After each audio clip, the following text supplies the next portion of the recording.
வணக்கம். செல்வகுமாரின் தமிழர்கள் வாழக்கூடிய உலக நாடுகளுக்கான சர்வதேச வானிலை ஆய்வறிக்கை 2025 மார்ச் 5 புதன்கிழமை இந்திய நேரப்படி அதிகாலை பதிவு செய்யப்படும் செல்வகுமார் ஆய்வறிக்கை. தலைப்புச் செய்திகள்: அமெரிக்காவின் நியூ ஆர்லியன்ஸ், மொபைல், அதாவது மிசிசிப்பி,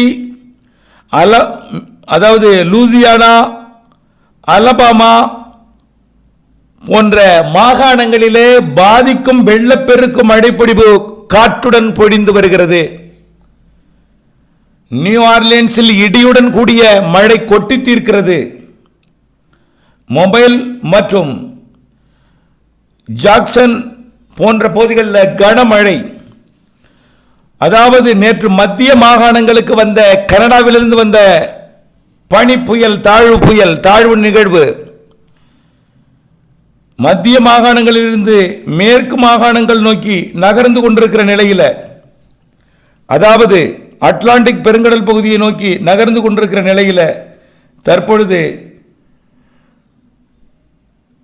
மிசிசிப்பி, அலபாமா மாகாணத்திலும் அதே போல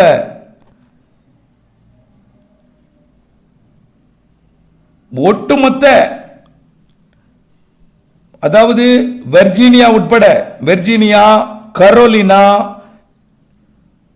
ஜார்ஜியா, பென்சில்வேனியா உட்பட மழைப்பொழிவை கொடுப்பதற்கு முன்னேறி கொண்டிருக்கிறது. நியூயார்க் உட்பட கண்டிப்பாக இன்றைய மழைப்பொழிவு வரக்கூடிய நாட்களிலே, இன்றைக்கு நாளைக்குள் ஊடகங்களிலே செய்தியாக வரக்கூடிய செய்தி, அமெரிக்காவிலே பாதித்தது மழை என்கின்ற செய்தி.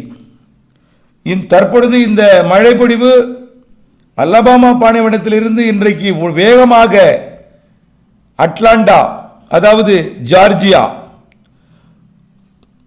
ஓஹியோ, அதாவது கொலம்பஸ் போன்ற பகுதிகளுக்கு மழைப்பொழிவை கொடுத்து இறுதியில் நாளை காலைக்குள், அதாவது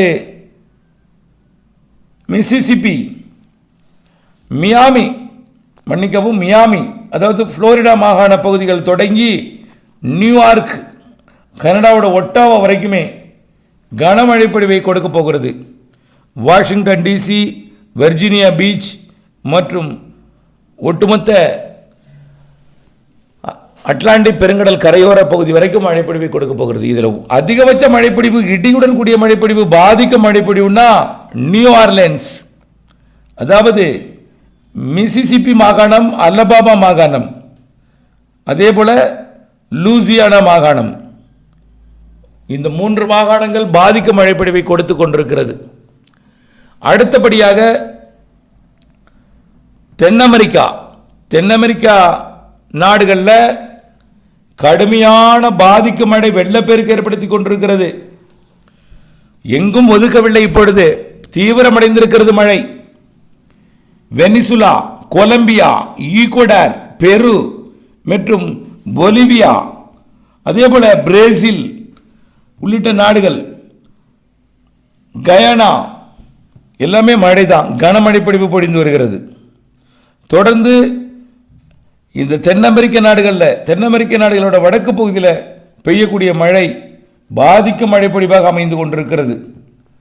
இன்னும் பார்த்தீங்கன்னா அர்ஜென்டினாவிலேயே நல்ல கனமழை. அர்ஜென்டினா தொடங்கி ஒட்டுமொத்த தென் அமெரிக்க நாடுகள் எல்லாமே, மெக்சிகோ வளைகுடா வரைக்கும் கனமழை பொழிவை பொழிந்து வருகிறது.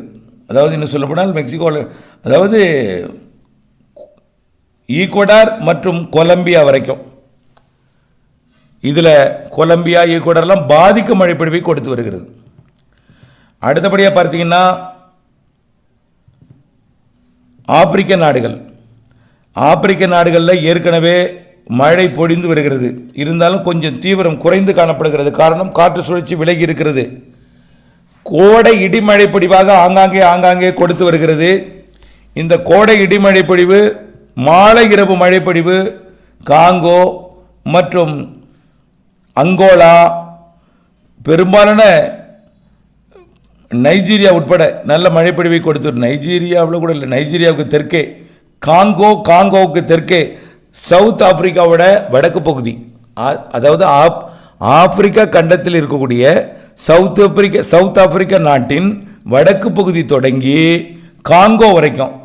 உகாண்டாவிற்கு மாலையில் இடிமழை மேகம் உருவாகும், தூறல் கொடுத்துட்டு போகும்.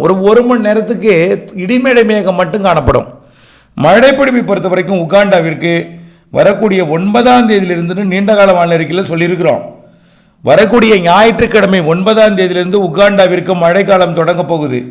8ஆம் தேதி ஏரிக்குள்ள மழைப்பிடிப்பு தொடங்கிடும். கம்பாலா உள்ளிட்ட உகாண்டாவின் தலைநகர் பகுதிக்கு 9ஆம் தேதியிலிருந்து மழைக்காலம் தொடங்க போகிறது. 9ஆம் தேதியிலிருந்து மழை இருந்து கொண்டே இருக்கும். உகாண்டாவிற்கு 9ஆம் தேதியிலிருந்து மழை இருந்து கொண்டே இருக்கும். சில நாட்கள் கனமழை, லேசான மழை, மிதமான மழை, இடிமழை எல்லாமே கலந்த வானிலையாக உகாண்டாவிற்கு 9ஆம் தேதியிலிருந்து தொடங்குறதுன்னு ஏற்கனவே சொல்லியிருக்கிறோம். அடுத்தபடியாக பார்த்தீங்கன்னா, தற்பொழுது நிலநடுக்கோட்டில் உருவாகி இருக்கக்கூடிய நிலநடுக்கோட்டுக்கு தெற்கே உருவாகி இருக்கக்கூடிய காற்று சுழற்சி, அது வடக்கு வராது, தெற்கே. அது தெற்கிலிருந்து தென் மேற்கு திசை நோக்கி பயணித்து மடகாஸ்கருக்கு போய் அது ஒரு புயலாக தாக்கப் போகுது. மடகாஸ்கருக்கு போய் வரக்கூடிய ஒரு காற்றழுத்த தாழ்மண்டலமாவது 8ஆம் தேதி போய் வரக்கூடிய சனிக்கிழமை ஞாயிற்றுக்கிழமையில் போய் மடகாஸ்கரை தாக்கி அங்கே வெள்ளப்பெருக்கு ஏற்படுத்தி விட்டு அங்கிருந்து விடைபெற்று அதாவது 10ஆம் தேதி 11ஆம் தேதி வாக்கில் 12ஆம் தேதி 13ஆம் தேதியெல்லாம் மழைப்பிடிப்பை மடகாஸ்கருக்கு பரவலாகவே அந்த நாடு முழுவதுமே கொடுத்து விட்டு 12ஆம் தேதி 13ஆம் தேதி வாக்கில் மீண்டும் ரீயூனியனை நோக்கி திரும்ப போகிறது. ரீயூனியன் நோக்கி திரும்பி மீண்டும் ஒரு அதாவது காற்று பாதிப்பு, அதாவது நேரடியாக காற்று பாதிப்பு இல்லை, அதாவது மடகாஸ்கருக்கும் ரீயூனியனுக்கும் இடைப்பட்ட பகுதி வழியாக அது தெற்கு நோக்கி நகரும் என்று எதிர்பார்க்கப்படுகிற காரணத்தினால மீண்டும் மொரீஷியஸுக்கும் ரீயூனியனுக்கும் பாதிக்கும் மழைப்பிடிப்பை கொடுக்கும் என்று எதிர்பார்க்கப்படுகிறது. தொடர்ந்து இந்த அமைப்பு அடுத்தடுத்த நிகழ்வுகளை ரீயூனியன் மடகாஸ்கருக்கு பகுதிக்கு ஏற்படுத்தி கொண்டே தான் இருக்கும்.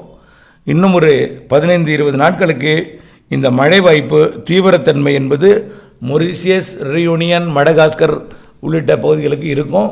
சவுத் ஆப்பிரிக்கா, அதாவது ஆப்பிரிக்க கண்டத்தோட சவுத் ஆப்பிரிக்காவின் வடக்கு பகுதியிலிருந்து மழை உகாண்டாவிற்கு 8ஆம் தேதி வரை இடி ஆங்காங்கே உருவாகலாமே தவிர மழைன்னா 9ஆம் தேதியிலேருந்து தொடங்குது உகாண்டாவிற்கு. அடுத்தபடியாக ஆஸ்திரேலியாவை பொறுத்த வரைக்கும் பெரிய மழை இப்பொழுதுக்கு இல்லை. ஆனால் ஏற்கனவே அறிவிக்கப்பட்டிருக்கூடிய ஒரு புயல், அதாவது பிரிஸ்பேன் நகர் தொடங்கி, அதாவது பிரிஸ்பேனை 6ஆம் தேதி 7ஆம் தேதி கரை கடக்க போகுது. 7ஆம் தேதி முழுமையாக கரை கடந்து 8ஆம் தேதி எங்கே போகணும் பார்த்தீங்கன்னா காஃப் ஹார்பர் வழியாக சிட்னி அப்புறம் கான்பெரை வழியாக கனமழை பொழிவை கொடுத்துட்டு மெல்போர்ன் வழியாக அது டாஸ்மேனியா பகுதியை நோக்கி போக போகுது. இதில் வேறு ஒரு சிறப்பு தகவல் என்னென்னா, காற்றோட நுழைவு, இரு காற்று இணைவு ஆஸ்திரேலியாவில் இல்லாததுனால தான் மழை இல்லாமல் இருக்குது. இந்த புயல் கரை கடக்க தொடங்கி டாஸ்மேனியா வரும் பொழுது இரு காற்று இணைவு என்பது வடக்கு மாகாணங்களில் ஏற்படும். குயின்லாந்தெல்லாம் மழைப்பொழிவு வரக்கூடிய 8-9 தேதியிலிருந்து மீண்டும் ஆஸ்திரேலியாவோட வடக்கு பகுதியில் தொடங்கும். அடுத்தபடியாக பார்த்திங்கன்னா இந்தோனேஷியா, மலேசியா, பிலிப்பைன்ஸ், புருனே மற்றும் சுமத்ரா, தாய்லாந்து இந்த பகுதிகளுக்கு கோடை மழை தீவிரமாக போகிறது. கோடை மழை ஏற்கனவே இந்தோனேஷியாவோட ஜாவா, சுமத்ராவில் கொடுத்து வந்தாலும், புருனே பகுதிகளில் கொடுத்து வந்தாலும், சிங்கப்பூருக்கு இன்னும் கோடை மழை தீவிரமடையலை.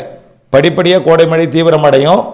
கண்டிப்பாக 10 நாட்களுக்கு ஒரு முறை நல்ல மழை கொடுக்கும்.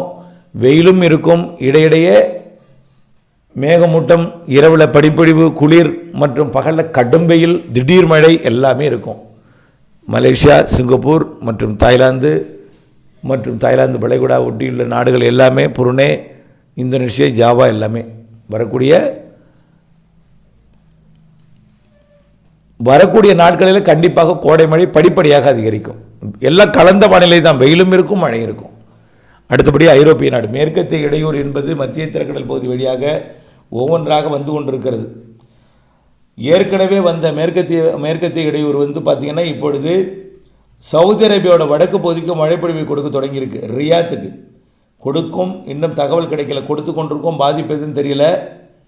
ரியாத்துக்கும் மேற்கே மழைப்பொழிவு கொடுக்க தொடங்கியிருக்கு. ரியாத்துக்கும் இன்றைக்கு மழைப்பொழிவு கொடுத்தாலும் ஒரு சில இடங்களில் சற்று பாதிக்கலாம். ஏன்னா மழையே பெய்யாத இடம் திடீர்னு மழை பெஞ்சால் பாதிக்கும். அடுத்து அதே போல ஈரான், ஈராக்கோட தெற்கு பகுதி, குவைத் இந்த பகுதிகளுக்கும் மழைப்பொழிவை கொடுக்கும். பிறகு அது வேகமாக விலகி சென்றாலும் அது ஓமன் வளைகுடாவை ஒட்டியிருக்குள்ளேயே குவைத் சிட்டி மற்றும் சவுதி அரேபியாவோட ஓமன் வளைகுடா ஒட்டிய பகுதி, தோகா உள்ளிட்ட பகுதிகளுக்கும் மழைப்பொழிவை கொடுத்து விட்டு இது அப்படியே இமயமலை பகுதியை நோக்கி போகும். ஏற்கனவே இமயமலை பகுதிக்கு வந்து தான் பனிச்சரிவு ஏற்படுத்தியது. இது மீண்டும் 10-11 தேதிகளில் இமயமலை பகுதி வந்து மீண்டும் மழைப்பொழிவை தீவிரப்படுத்தும், பனிச்சரிவு ஏற்படுத்தும். 10-11 தேதிகளில் மீண்டும் 11லேருந்து 15ஆம் தேதி வரைக்கும் பனிச்சரிவு ஏற்படுத்துவதற்கு வாய்ப்பு இருக்குது. இமயமலை பகுதியில் ஏற்கனவே பனிச்சரிவில் சிக்கியவர்களை இப்போ மீட்ட நிலையில் அடுத்த பனிச்சரிவிற்கும் வாய்ப்பு இருக்குது 10லேருந்து 15 தேதி வரைக்கும். அடுத்தபடியாக பார்த்திங்கன்னா ஐரோப்பிய நாடுகளை பொறுத்த வரைக்கும் உடனடியாக பெரிய மழை இல்லைன்னா கூட ஸ்பெயின் போன்ற நாடுகளில் மழைப்பொழிவு இருந்து கொண்டு தான் இருக்குது. ஆனால் ஒரு பெரிய அளவில் கொட்டி திருத்த அச்சுறுத்தல், வெள்ளப்பெருக்கு இதெல்லாம் இல்லை. இருந்தாலும் மத்திய தரைக்கடல் வழியாக வரக்கூடிய காற்று சுழற்சி ஸ்பெயின், இத்தாலி மற்றும் அதன் ஒட்டியுள்ள நாடுகள் எல்லாமே, அதாவது கிரீஸ் மற்றும் அதன் சுற்றுவட்டார நாடுகள், அப்படியே பார்த்திங்கன்னா துருக்கி வழியாக மழைப்பொழிவு கொடுக்கக்கூடிய மேற்கத்திய இடையூறு வந்து இமயமலைக்கு வரும். இதுதான் இப்பொழுது ஆய்வறிக்கை. தொடர்ந்து ஆய்வறிக்கையோடு இணைந்திருங்கள், திட்டமிட்ட பணி செய்திருங்கள். நன்றி.